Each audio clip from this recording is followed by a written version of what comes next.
جمعہ آئے گا، یہ جمعۃ الوداع ہوگا، آخری جمعہ ہوگا رمضان المبارک کا۔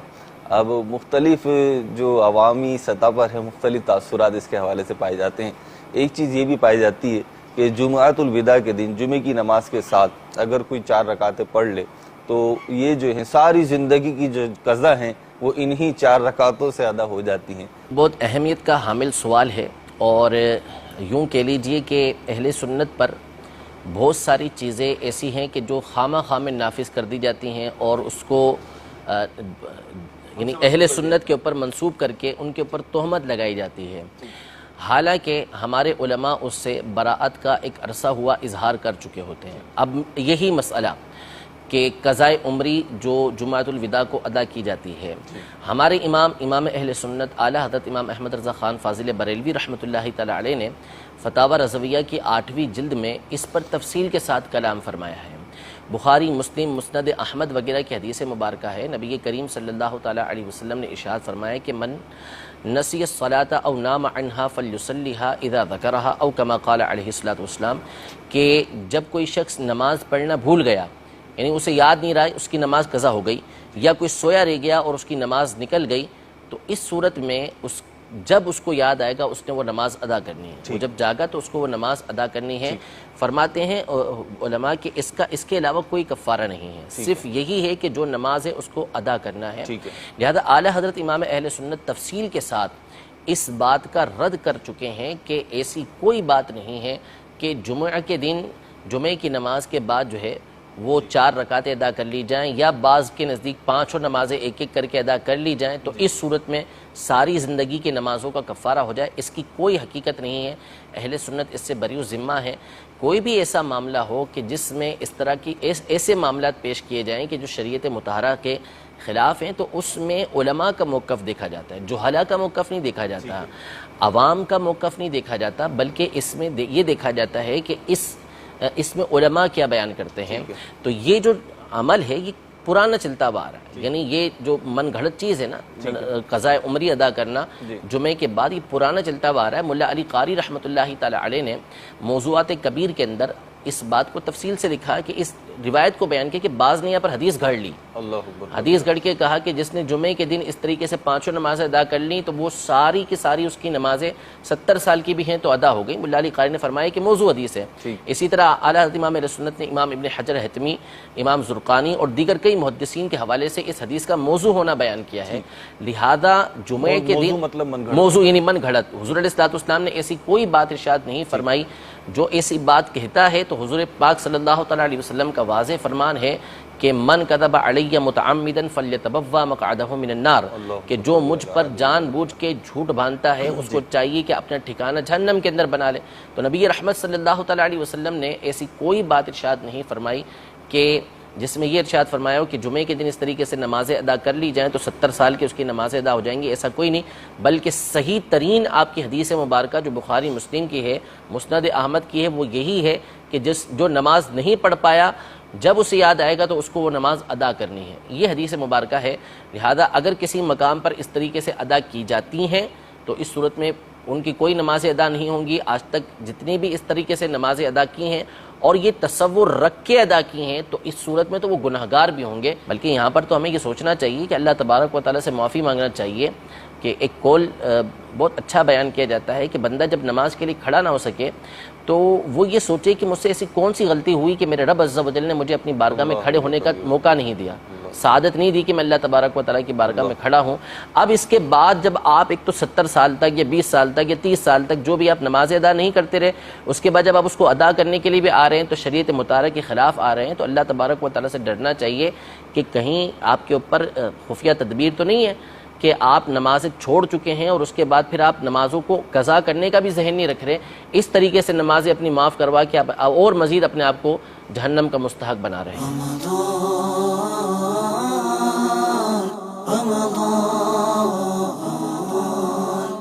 رمضان اب جانے کو ہے نا، رمضان جانے کو ہے، ایک بے چینی سی ہونی چاہیے، یا اللہ میں وہیں کے وہیں کھڑا ہوں، میں ابھی تک سدھر نہیں سکا، میری پوری داڑھی نہیں آئی، میرے سر پر امامہ نہیں آیا، میری سر پر زلفیں نہیں آئی، میرا لباس نہیں بدلا، میں نماز کا عادی نہیں بنا، میں گانے باجے چھوڑنے، یعنی جو عادتیں گناہ بری جس کے اندر ہیں، گانے باجوں کی عادت تھی تو ہے،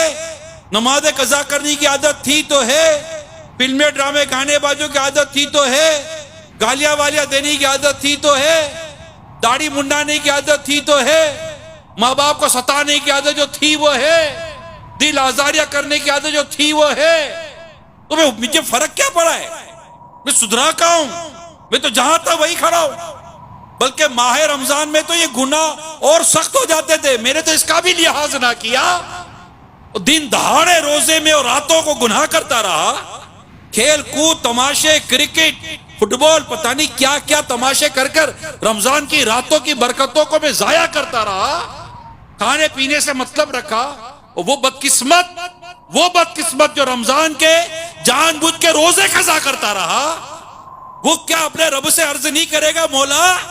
بدلنے والے بدلے، بے نمازی نمازی بنے، داڑھی منڈے داڑھی والے بنے، سنتوں کو چھوڑنے والے سنتوں پر عمل کرنے والے بنے، جو روتے نہیں تھے تیری یاد میں رونے والے بنے۔ مولا میں نہ بدل سکا، اگر میں ایسا کہ ایسا ہی رہا تو مولا میرا بنے گا کیا؟ کہ دعائے جبریل کہ جو رمضان پائے اور اپنی مغفرت نہ کرائے اس کی ناک خاک آلود ہو، اور دعائے جبریل پر آمین کہنے والا میرا پیارا حبیب مصطفیٰ کریم ہے صلی اللہ علیہ وسلم، یہ دعا کیسے قبول نہ ہو؟ مگر کوئی ایسی یعنی گھبراہٹ جس کو کہتے رہے، میری بات سمجھ رہے ہیں آپ؟ یعنی یہ وہ چیزیں ہیں جو ہمیں دعا پر ابھارتی ہیں اور ان گھڑیوں کے لیے ہمیں اور پریپیئر کرتی ہیں کہ یہ گھڑیاں مزید ہیں۔ لا تقنطوا من رحمت اللہ، اپنی رب کی رحمت سے مایوس نہ ہو۔ جو مین پوائنٹ ہے نا، سچی توبہ کرنی، سچی توبہ، یا اللہ معاف کر، کان پکڑ کر اپنے رب سے معافی مانگے اور اس رب کریم کی بارگاہ میں اس کا وسیلہ پیش کرے جس کا وسیلہ بہت بڑا ہے، پیارے آقا صلی اللہ علیہ وسلم کا وسیلہ، جن کے صدقے میں رمضان ملا، جن کے صدقے میں قرآن ملا۔ وہ کیا ہے جو ان کے صدقے میں ہم نے پایا نہیں؟ اور وہ رحمت للعالمین ہے۔ ان کی ایک بار نگاہ کرم ہو گئی تو انشاءاللہ ہمارا بیڑا پار ہو جائے گا، ہمارا بیڑا پار ہو جائے گا کہ بس آقا ہم پر نگاہ کرم کر دیں اور ہماری سفارش اپنے رب کے حضور عرض کر دے کہ یا اللہ میری امت پر کرم کر دے، ہم پر کرم ہو جائے گا۔ حضرت ابراہیم تیمی رحمت اللہ تعالی علیہ فرماتے ہیں، ایک رات میں قبرستان میں تھا کہ مجھ پر نیند غالب آ گئی اور میں سو گیا تو میں نے خواب میں کھلی ہوئی قبر دیکھی اور کہنے والے کو یہ کہتے ہوئے سنا، یہ زنجیر پکڑو اور اس کے منہ میں داخل کر کر شرمگاہ سے نکالو۔ تو وہ مردہ کہنے لگا، یا رب کیا میں نے قرآن نہیں پڑھا؟ کیا میں نے تیری حرمت والے گھر کا حج نہیں کیا؟ پھر وہ اسی طرح ایک کے بعد دوسری نیکی گنوانے لگا، یعنی وہ قرآن کی تلاوت کرنے والا تھا، حاجی تھا، نیکیاں کرنے والا تھا، ایک کے بعد ایک نیکی گنتی کروانے لگا۔ تو میں نے سنا تو لوگوں کے سامنے یہ اعمال کیا کرتا تھا، لیکن جب تو تنہائی میں ہوتا تو نافرمانیوں کے ذریعے مجھ سے مقابلہ کرتا تھا اور تم نے میرا کچھ خیال نہ کیا۔ اللہ پاک ہمارے حال پر ہے اور اللہ پاک ہمارے گناہوں کو معاف فرما دے۔ اپنے گناہوں کا بندہ یاد کرے کہ یا اللہ میں نے تو اس سے کئی گناہ کیے ہیں، لوگوں کے سامنے بھی گناہ کیے ہیں، بے حیائیاں کھل کر بھی کی ہیں، بے حیائیاں چپ کر بھی کی ہے، وہ کیا کی ہیں اب تک کر ہی رہے ہیں۔ کئی تو ایسے بدقسمت ہے جو رمضان میں بھی باز نہیں آئے، ماہ رمضان میں بھی گناہ کرتے رہے، روز کتنے گناہ، سال سال گزر کے گناہ کرتے کرتے، نماز قضا کرنے کے گناہ، پتہ نہیں کتنے گناہ ہیں ہمارے نامہ اعمال میں بھرے ہوئے۔ اللہ پاک کی بارگاہ میں سچی توبہ ہو گئی نا، یقین مانے یہ اللہ پاک بڑا رحیم ہے، بڑا کریم ہے، یہ سارے گناہوں کو نیکی میں بدل دیتا ہے۔ کتابوں میں لکھا ہے کہ ایک شخص سے گناہ ہو گیا، اس کو ندامت ہوئی نا کہ مجھ سے گناہ ہو گیا، وہ یہوہ بھاگنے لگا، مجھ سے گناہ ہو گیا، مجھ سے گناہ ہو گیا، میں نے اللہ کی نافرمانی کری، اتنا ندامت، اتنا افسوس، اتنا رویا کہ اللہ پاک کو اس کی توبہ ندامت اتنی پسند آ گئی کہ اللہ پاک نے اس کا شمار صدیقوں میں کر دیا۔ یاد رکھیں عید بھی اللہ کی ایک نعمت ہے، بدقسمتی کے ساتھ ایک تعداد اس عظیم نعمت کو اللہ پاک کی نافرمانی میں گزارتی ہے۔ حالانکہ عید کے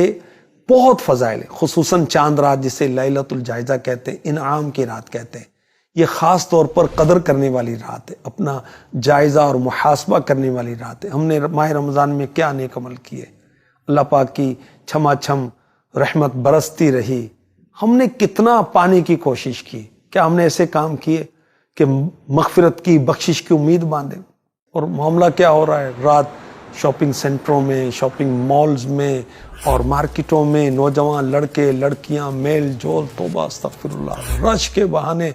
مرد عورتوں کے شانے ٹکرا رہے ہیں، نظریں دو چار ہو رہی ہیں، توبہ استغفر اللہ، گرل فرینڈ بوائے فرینڈ، توبہ توبہ توبہ، لڑکیاں بے پردہ گھوم رہی ہیں، مہندی لگوانا اور چوڑیاں چڑھانے کے نام پر اجنبی مردوں کے ہاتھوں میں ہاتھ دے رہی ہیں۔ بھائیوں کو حیا نہیں آتی، باپ کو حیا نہیں آتی، اس شوہر کو حیا نہیں آتی۔ اللہ اکبر، میرے آقا صلی اللہ علیہ وسلم نے فرمایا کسی شخص کے سر میں لوہے کی کنگھی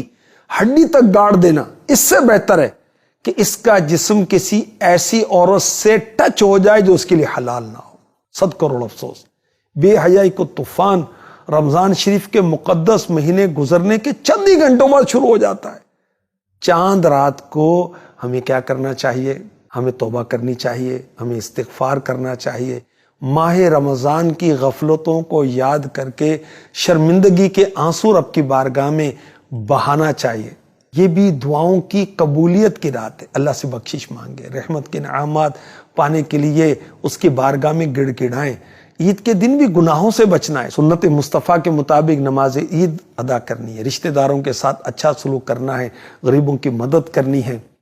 یوں عید کا دن بھی اللہ پاک کی فرما برداری میں گزارنا چاہیے۔ ایک بزرگ نے لوگوں کو عید کے دن ہنستے ہوئے دیکھا تو کہا کہ کیا تمہیں معلوم ہو گیا اللہ نے تمہارے نماز روزے قبول کر لیے، تمہاری بخشش کر دی؟ اور اگر ایسا ہے تو یہ ہنسنا کیا؟ اچھا اگر نہیں معلوم تو کیوں ہنس رہے ہو؟ اور اگر یہ معلوم ہو گیا کہ قبول ہوگی تو شکر گزاری کا یہ انداز ہے۔ اللہ ہمیں عید کی خوشیاں شریعت اسلامیہ کے مطابق گزارنے کی توفیق عطا فرمائے، آمین۔ مردے کی پہلی عید ہے اور وہاں پہ لوگ گھر کے افراد وغیرہ جمع ہوتے ہیں، تو ایسا کرنا کیسا؟ ہاں یہ تو ہے رواج کے، پہلی عید جب آتی ہے لوگ جمع ہوتے ہیں، نئے سرے سے تعزیت کرتے ہیں، نئے سرے سے غم تازہ کرتے ہیں۔ جو ایسا کرتے ہیں نئے سرے سے غم تازہ کرنے کی کوئی رسم، یہ تو گناہ ہے نا، اس کی اجازت تو شریعت میں نہیں ہے، اس سے بچنا ہوگا۔ اور عید نہیں کرتے، عید بھی کرنی چاہیے، خوشی کا اظہار کرنا عید میں، عمدہ کپڑے پہننا یہ بھی مستحب ہے۔ اس بارے میں ایک عرصہ دراز سے ہمارے علماء اہل سنت یہ اس کی تردید کرتے ہوئے آئے ہیں، یعنی اس کا رد کرتے ہوئے آئے ہیں کہ ایسی کوئی بات نہیں ہے۔ احادیث طیبہ اس حوالے سے جو بیان کی جاتی ہیں وہ حقیقت میں حدیث نہیں ہے، اپنی طرف سے گھڑ کر بعض لوگوں نے نبی پاک صلی اللہ علیہ وآلہ وسلم کی طرف منسوب کر دی ہیں۔ جب کسی کی نماز قضا ہوتی ہے تو صحیح حدیثوں کے اندر یہ الفاظ موجود ہیں کہ جب کوئی سو گیا جس کی وجہ سے اس کی نماز رہ گئی یا بھول گیا